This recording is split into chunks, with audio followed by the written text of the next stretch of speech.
የቀድሞ ፕሬዝዳንት መንግስቱ ኃይለማርያም አውሮፕላን ነበራቸው።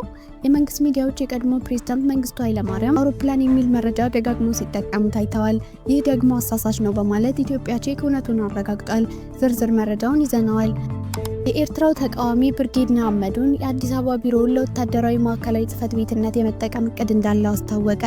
የብርጌድ ንሓመዱን አመራሮች እንደ እስራኤል ባሉ ሀገራት ሲደረግ የነበረውን የተቃውሞ እንቅስቃሴ ኢትዮጵያ በማምጣት ወደ ኤርትራ የመጠጋት ፍላጎት አላቸው የሚል ጭምጭምታም ተሰምቷል።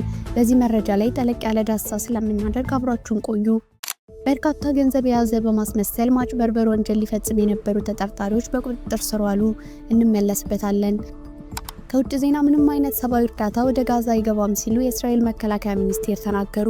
በዚህ መረጃ ላይና ከ2 ዓመት የእርስ በርስ ጦርነት በኋላ ዳግም ለሁለት የመከፈል አደጋ የተጋረጠባት ሱዳንን አስመልክቶ በእነዚህ ሁለት መረጃዎች ላይ ጠለቅ ያለ ዳሰሳ ስለምናደርግ እስከ ጥንክራችን ፍጻሜ አብራችሁን ቆዩ በማለት ቻናላችን ላይክ፣ ሼር እና ሰብስክራይብ በማድረግ እንድትከታተሉን አክብሮታዊ ግብዣችን ነው። አሁን በቀጥታ ወደ ዝርዝሩ እንውሰዳችሁ።